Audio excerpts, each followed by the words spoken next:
Hello everyone, my name is Carl. Welcome to my workshop and welcome to my YouTube channel. I've been away for a while, it's been the summer, so I haven't had an awful lot of time in the workshop, but I'm back now, and the topic that I want to look at today is the subject of the Steinmetz connection.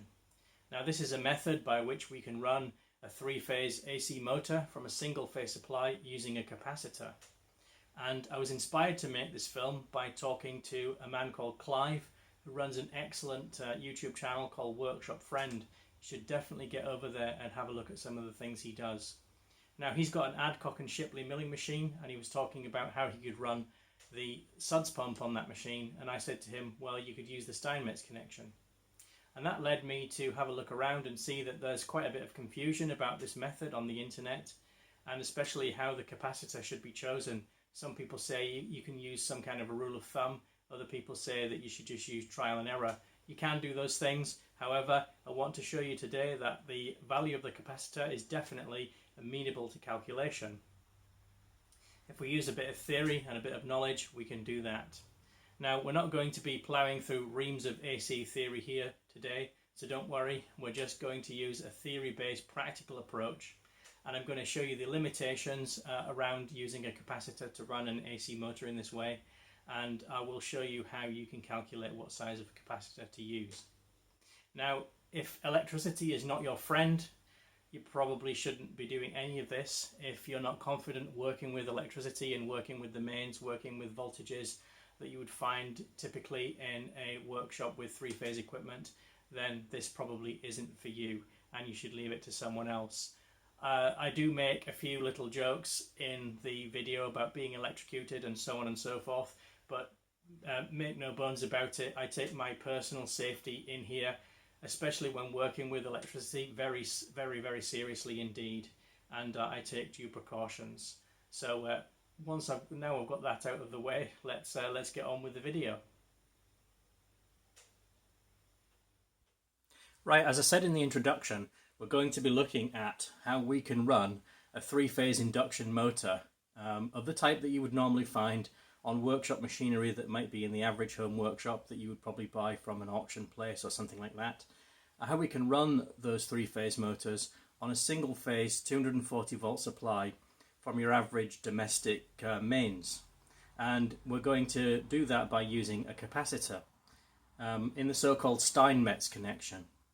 But before we go on to show how the capacitor size is amenable to calculation, and we can actually do make a decent breast of working out what size of a capacitor we need, rather than just using guesswork or some kind of rule of thumb, I'd like to talk a bit more about how three-phase motors can be wired up and the types of voltages that you might see when you measure on a three-phase motor, to show you why we need to wire a motor in delta and how we can run it on 240 volts.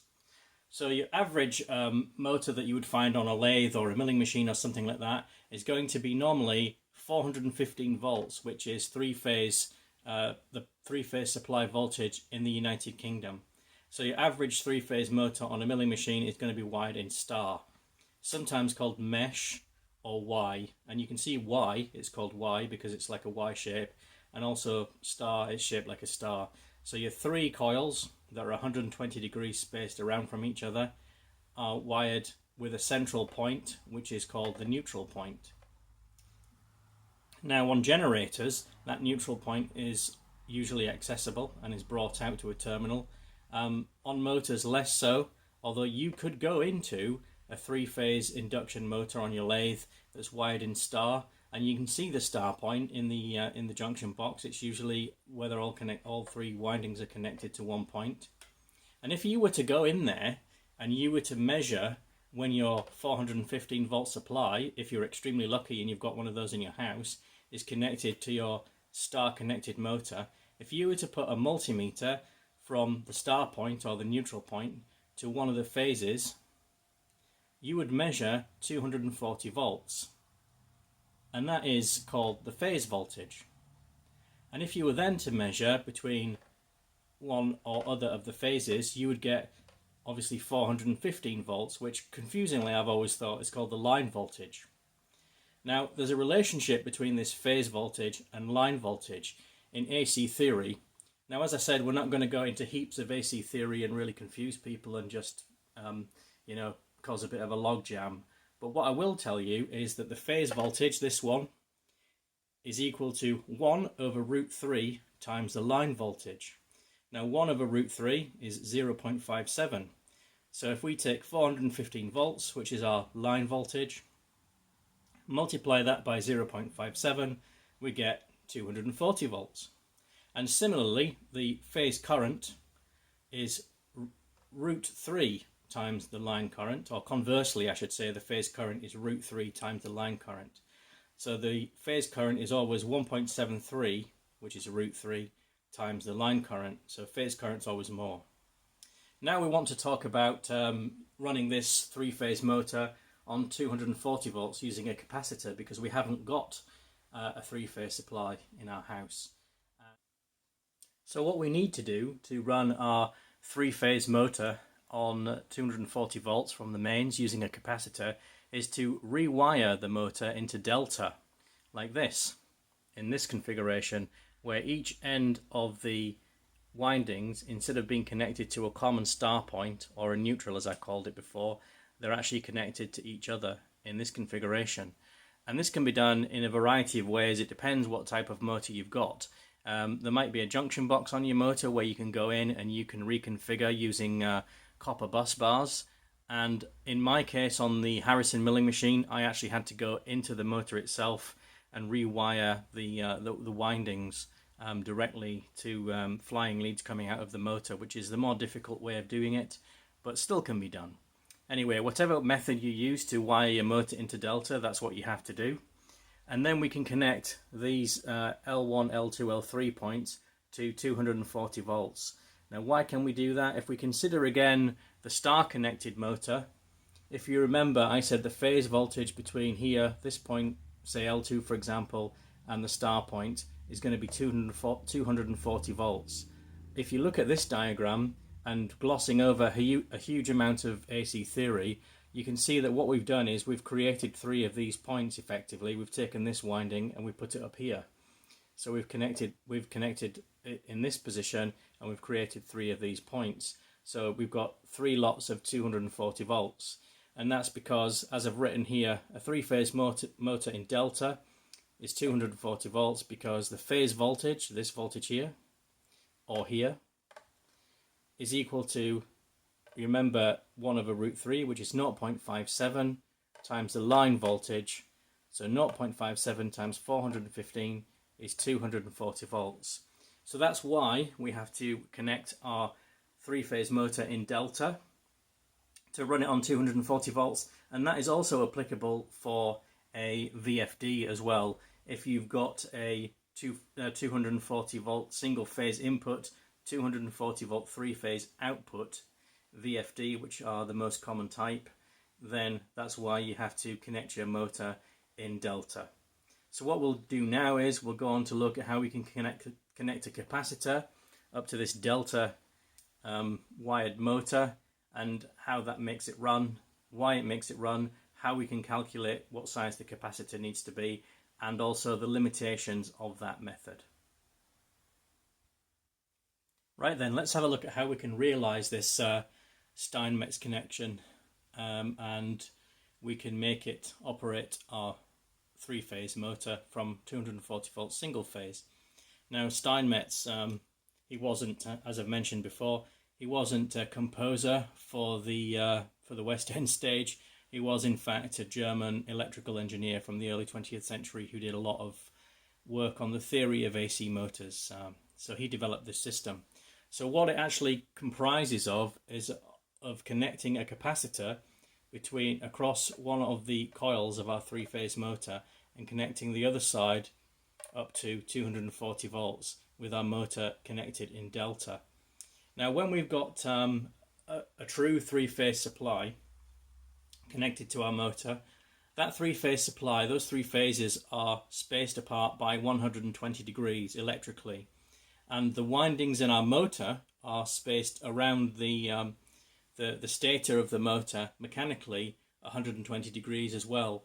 So the combination of those two things generates a nice constant rotating magnetic field, and that gives us the rotation in the electric motor. What we want to do to make this motor work from single phase is to somehow generate a phase shift. And to do that, we can use a capacitor. If we connect a capacitor to an AC supply, it will generate a phase shift. Now, a capacitor can only generate a maximum of a 90 degrees phase shift. And we also have to think about the current that's flowing in the motor. The motor has what we refer to as an equivalent series resistance. That means that the inductance and the reactance and everything else in this motor gives us an equivalent series resistance, or a resistance to the flow of the AC current through the motor. Now, I appreciate I'm glossing over a lot of the AC theory here. I did say at the start that what I want to do is to show you how to use this method, and to do so using a theory-based practical approach, which is what I'm trying to do. If you want to know more about the AC theory, there are plenty of channels where you can find out about that, or even better, read it in a book. And there are lots of books out there that you can do that, but we'll bash on using our slightly gash method anyway. So we need a phase shift, as I've said here, and we also need enough current to drive the motor.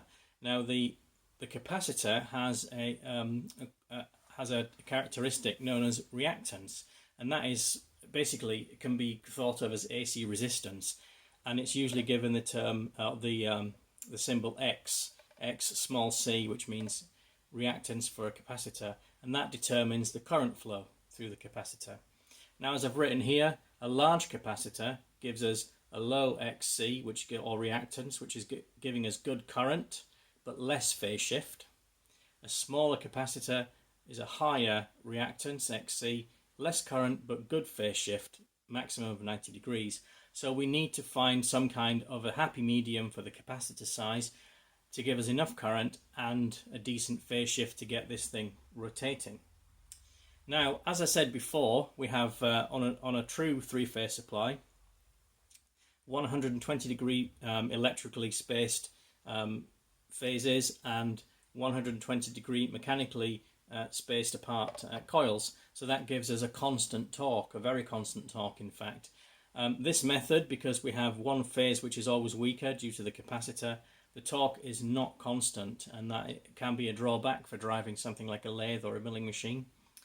And also that the use of this capacitor in a similar fashion means that the windings are unbalanced in terms of voltage and current, and that can sometimes cause overheating problems in some motors. Now, we use the maximum load current in delta is used to calculate the capacitor, and the motor equivalent series resistance, as I've written here, changes with load. So it's very difficult to find a capacitor which we can use. Basically, we have to come to a compromise with what size of capacitor we use. This system, Steinmetz, works best with a constant load on the motor, so we can have one capacitor which is chosen for that load current, and hence equivalent series resistance, rather than a changing load, which is going to cause us problems with imbalance in the rotor, in the stator rather, and potential overheating problems. So as I've written here, system works best with constant load, something like a suds pump, because that's going to be pumping fluid all the time. It's going to be under a constant load, and that's the sort of thing that it is best to use the Steinmetz connection for. You could use it to run a lathe or a milling machine. However, you would have to bear in mind the fact that the torque won't be constant, and that you could get some overheating in the windings. You could certainly use it to test a motor that you'd connected into delta, and I'm going to be showing you that in a little while. So I've written down here basically maximum motor current in delta and capacitor reactance.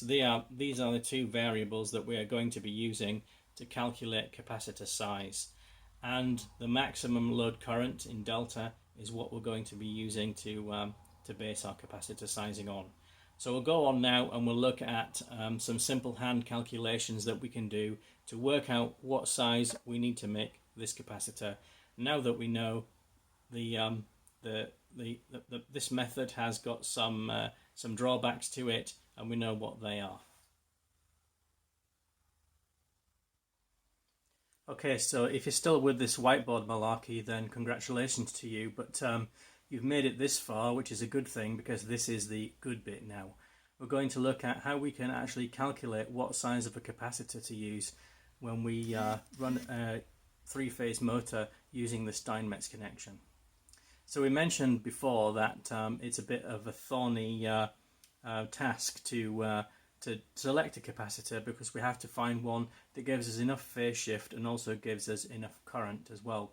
So the technique that we're going to use is we're going to use the motor maximum load current as our current for the capacitor.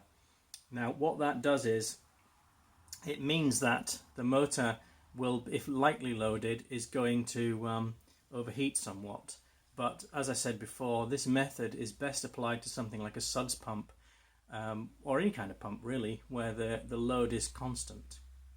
So we have here the motor maximum load current, and we can get that from the data plate, and if it only gives you it for star and not delta on the data plate, then you'll have to multiply it by 1.73, because you'll remember from the earlier slide, or the earlier whiteboard session rather, that the current in delta is actually √3 times the current in star, so you have to multiply it by 1.73 if it's in star. So then we can say that the capacitive reactance that we need for the capacitor is volts divided by amps, and that would give us a result in ohms.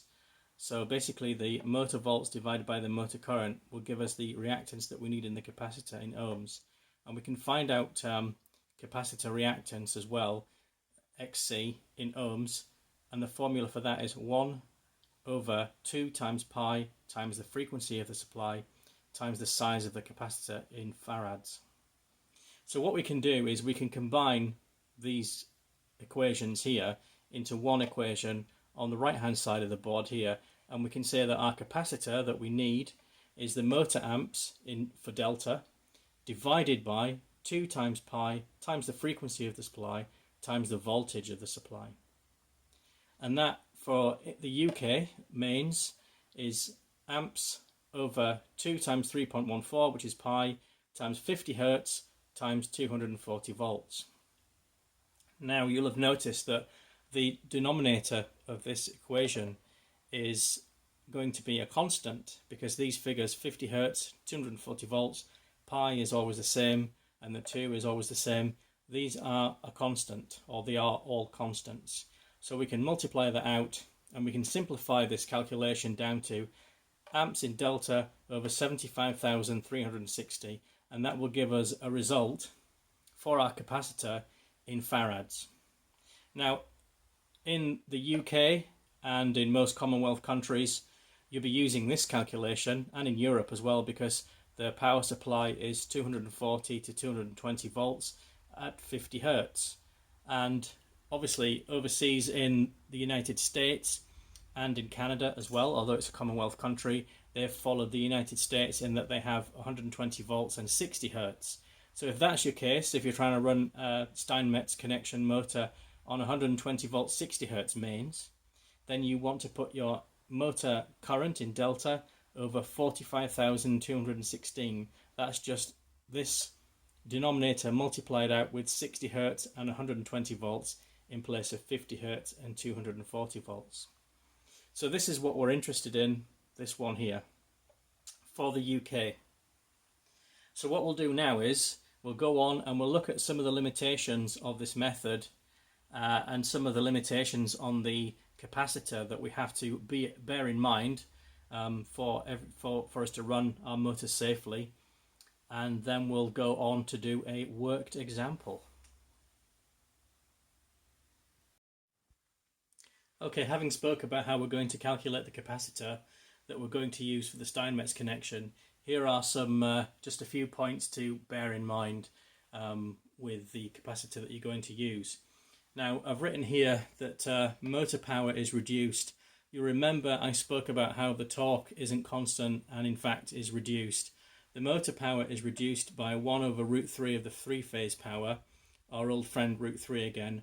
So that's 0.57 times the three-phase power, which is approximately 60%, because the capacitor does improve the power factor of the motor slightly. So you can say that approximately 60% of the power of the three-phase run motor. Also, the calculated value overloads one phase under no load conditions, and the voltage across the capacitor can be 115% of the mains voltage value. So you should overrate the capacitor by at least 15%. And I've not written here, but it's a good polyester motor run capacitor that you want to be using. Under no account should you be using an electrolytic capacitor for this type of application.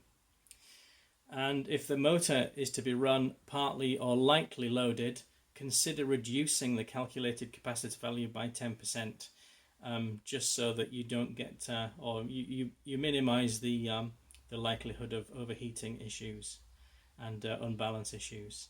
And use this method carefully.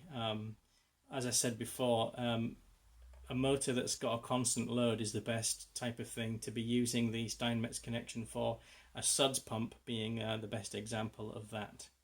So now we've gone through those points, we'll have a look at some actual motor run capacitors, and we will do the calculation for a motor, and we'll see if we can get it running. Okay, so I've shown this before. This is the feed gearbox and drive motor from my Harrison Mill restoration project. Now, I'm going to go against what I said in the talk on the whiteboard about using the Steinmetz connection for motors with a continuous load. This obviously doesn't have a continuous load, but we're going to use the Steinmetz connection to run it because I want to test it. Now, I've set this motor up in the Delta configuration, and as you can see, it doesn't have an external junction box where the ends of the windings are brought out to terminals like most three-phase motors do. So I couldn't just go in there and swap the bus bars around to convert it to Delta. What I had to do was open up this motor and find the star point in the windings, and then reconfigure it internally to Delta by soldering the windings in the Delta configuration, basically, and then bring it out to these three conductors here. So what we're going to do is we're going to look at the data plate on this motor. We're going to get the relevant characteristics from it that we need to do the calculation that I showed you. We'll do the calculation, we'll work out what size of capacitor we need, and then we'll get this motor running in the Steinmetz connection. Okay, so here we are looking at the data plate on the motor of the feed gearbox. And as you can see, it's a Griffin motor. That was Brooke Crompton's range of fractional horsepower three-phase motors back in the 60s and 70s.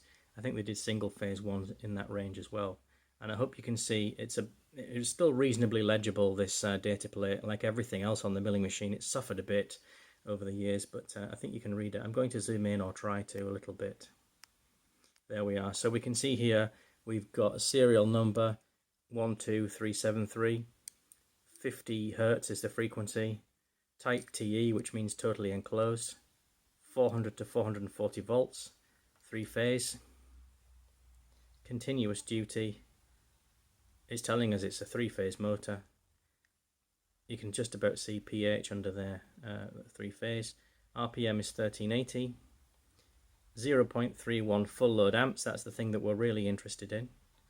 0.125 horsepower, eighth of a horsepower, or 100 watts if you prefer.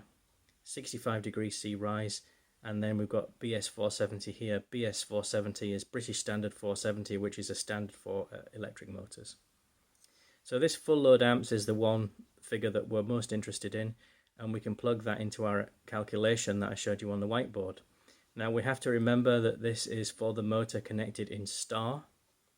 So in order to get that into the format that we need to use for our delta equation, we have to multiply that by root 3, which is 1.73. So we'll get onto the whiteboard now, and we'll do that calculation. Okay, so hopefully you can see the whiteboard there, and you'll be able to see what I'm writing on it. I've written at the top, Griffin motor capacitor calc, or calculation, And you can see over here on the left hand side I've written the full load amps in star as 0.31 amps that we got from the motor data plate. On the right hand side at the top there, you can see I've put that root 3 is 1.73 just as a reminder, and I've written here partially loaded motor, derate amps by 50%. Now my thinking behind that is that the Griffon motor that's driving the feed gearbox is not going to be loaded at all as it would be in service. So I'm a little bit concerned about overloading the phases, as can happen when we do the Steinmetz connection, as I spoke about earlier. And so what I want to do is to look at derating the current to try to prevent that from happening. So I'm going to use a figure of 50%, and we'll see where that takes us. So if we start the calculation now, we can say that 0.31, which is our star full load amps, multiplied by 1.73, which is root 3, gives us a figure for the current in delta at full load of 0.536 amps. But what I want to do, as I said, is to derate that by 50% because the motor's lightly loaded, essentially. It's just driving through the gearbox. So I'll say 0.536 multiplied by 0.5 to give us 50% is about 0.27. So we use that figure there for our capacitor calculation. So if we now say 0.27 divided by 75,360, which you'll remember is the figure that comes from the denominator of the capacitor equation. So this is basically 2 times pi times the frequency times the voltage of the supply. So that gives us a figure of about 3.6 times 10 to the minus 6. Minus 6 is micro, so that's giving us a figure of 3.6 microfarads. Now I don't have a 3.6 microfarad capacitor, but I have got a 4 microfarad capacitor. So we'll try a 4 microfarad capacitor on the motor in the Steinmetz connection, and we'll see where that takes us in terms of the measured currents and voltages on the 3 phases. So I've written some more facts down here for you. Now the power factor variation is smaller at loads greater than 50%. So as the motor is more loaded, then we have less issue with these imbalances in the phases, as we mentioned earlier. And capacitors can be paralleled or seriesed. I think series is a made-up word that I just invented, as required to get different values of capacitance if you don't have the right size capacitor to hand. That's why it's a good idea, as I said earlier, to try and keep hold of or salvage capacitors from old equipment and whatnot. And if the motor is running light, as we've spoken about, then one phase should be overloaded. If the motor is under a higher load or high load, then that should overload the other 2 phases. So we'll see what the truth of that is when we run this motor with our 4 microfarad capacitor derated for 50% from the actual value that it should be. Okay, so we've spoken about this now. We'll get on and we'll have a look at see if we can get it to work. I just want to show you a couple more things before we go on to connect the capacitor to the motor. This is the meter that I've been using a lot recently to test the bits and pieces that I've been working on. It's an extremely useful one, and it's just a cheaper parkside job. There's a supermarket chain in the UK, and you'll know about this if you live in the UK, called Lidl's, and they do some excellent tools, and this particular offering is no exception. And it's a really great piece of kit for working with VFDs or 3-phase motors, as you would do in a workshop. So it's got some really good features that are found in much more expensive multimeters. It's got basically AC amps on the clamp, which is good for working with 3-phase. It's got diode and continuity check. It's got ohms, capacitance test, which I spoke about earlier, which is extremely useful. Frequency, which is again useful if you're working with VFDs. AC volts and DC volts. Yeah, so it was sub £25. you know, it was basically as cheap as it gets, but it is really superb. The only thing that I had to do was buy a decent set of leads, because the leads it came with, although usable and serviceable, they weren't the best. So, you know, you can't have everything, but there you go. So that's what I've been using. And this is the lash up that I'm going to be using to connect the capacitor up to the motor. So we have some chocolate block. We have the capacitor here as well, which is chocolate blocked into the live and the third phase, and we've got the neutral here, so we can connect our 3 phases up to this piece of chocolate block. And then we've got the capacitor here, and this end connects into a standard UK mains plug. So I'll demonstrate measuring the capacitor, as I spoke about earlier, which is always a handy thing to be able to do. So we'll get this onto capacitance test. I'm not sure if you're going to be able to read it. It's actually on ohms there. That's no good, is it? There we are. We're on capacitance now. So I'll put this across the capacitor that we've got here. It should be 4 microfarads as we've calculated. So let me see if I can get this in a position where you can see it. So what have you got there? Can you read that? 4.009 microfarads. There you go. So that's it. That shows you that we can measure the capacitance if we need to. Right, let's get on and we'll get this connected up to the motor and see what happens. Right, so we're in a position to test the motor now. We have got the mains plug plugged in through the chocolate block onto the 3 phases of the motor, with the capacitor connected across the live and one of the phases. So if I have correctly wired this motor into delta internally, with the capacitor connected in the Steinmetz configuration, it should run. And when it does run, what we'll see is this lead nut here rotate. It will rotate fairly slowly because the motor drives through gears in the gearbox, through these the change wheels inside this cover, and then onto a worm, which drives a worm wheel, which is integral with this lead nut. And I did make a video about this gearbox actually, and how I refurbished it, which is quite a useful watch if you're not too sure about this. And it's in one of the Harrison Mill Resto series, so maybe take a look at that.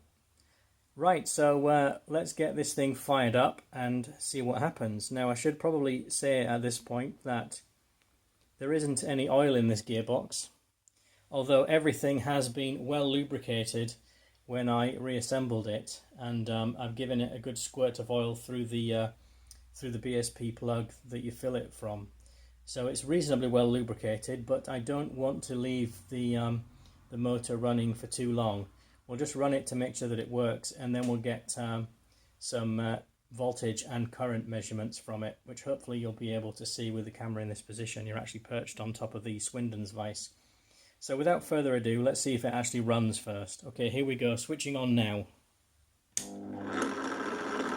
Yeah, so there we go, we have success. We have a rotating lead nut. I'll just take you in if you can't see that very well. I'm going to go handheld, so usual disclaimer. So there we go. You can see the lead nut turning. You can also see in there, I think you can see anyway, yeah, the change wheel's rotating. So the Steinmetz connection with our 4 microfarad capacitor that we've calculated is actually running the motor. So what we'll do now is we'll switch it off and we'll get set up to measure some currents and voltages. Let's put you back on top of the vise. Switch off. Right, where's my meter? Just going to do this live, so apologies for bumping the camera and adjusting you round. We'll just get it so you can see, because I don't want to be running this motor in for too long. Okay, so let's get the we'll get the clamp meter in. Let's get it set to current. Let's get that across the capacitor phase. So hopefully you can see that.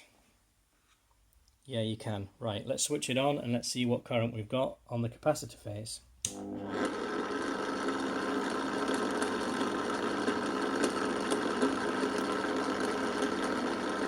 So we have 0.273 amps, which isn't bad because I said 50%, 0.27. So yeah, that's looking pretty good. Right, let's get it across the neutral phase now, or the phase that's connected to neutral. What have we got here?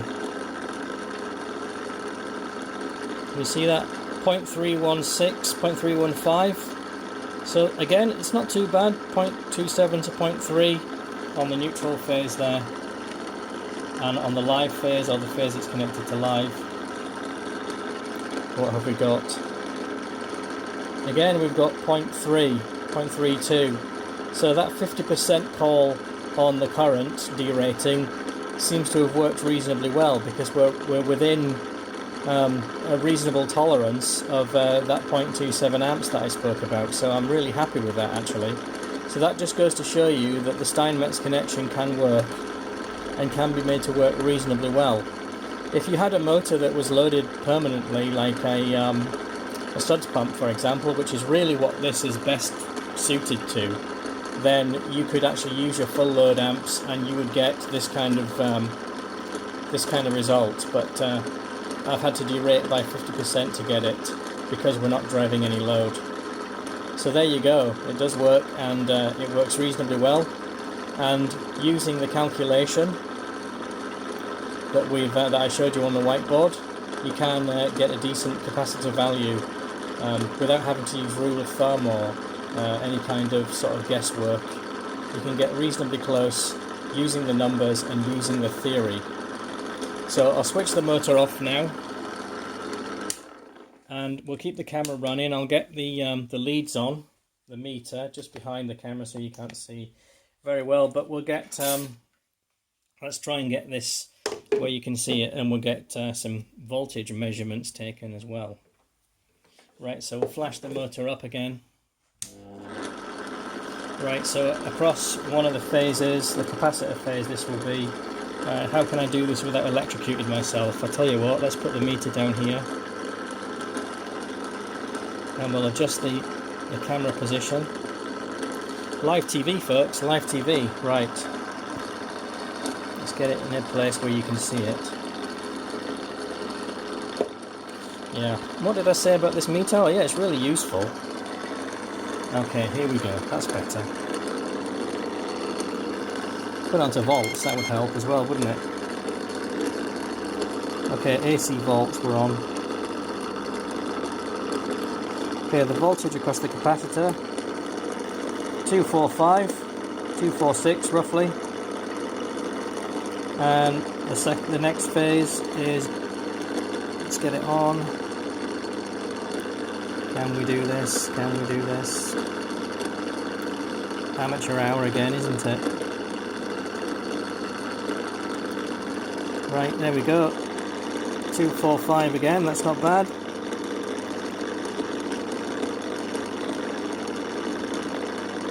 And finally,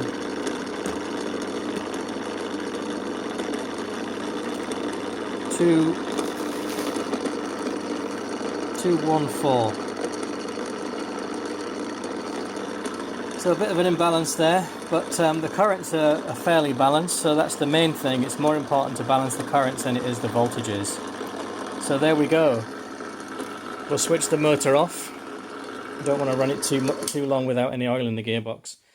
So we've proved, I think, that the Steinmetz connection can be useful. It can work. We can use it to test motors like this that have been rebuilt, and we can use it to run something like a suds pump in a milling machine or a lathe. So there you go. Well, I really hope you enjoyed that video, or at the very least you got some amusement watching me pottering around in my little workshop and trying to hold the multimeter whilst making voltage measurements and trying not to get electrocuted whilst holding the camera with the other hand. So I think we've shown that the Steinmetz connection does have some utility. It can work very well for us in certain situations, provided that we are aware of its limitations. And we've also proved that the value of the capacitor that you need to use is well amenable to calculation. And if we look at the theory and we abide within certain limitations. So again, I hope you've really enjoyed it, and thank you very much for watching. Thank you for joining me in my workshop, and thank you to all the new subscribers that have come along. I know it's been a while since I've posted, but you know, I'm going to be getting back into the workshop as the winter draws in, and so should be a few more videos coming along for you. And if you're watching this and you've not subscribed to my channel, please consider doing so. I might not post as often as other people do, as the other big channels do, but I always try to keep things interesting and put some good information in there for you that you can actually use in your workshops. So again, thank you very much.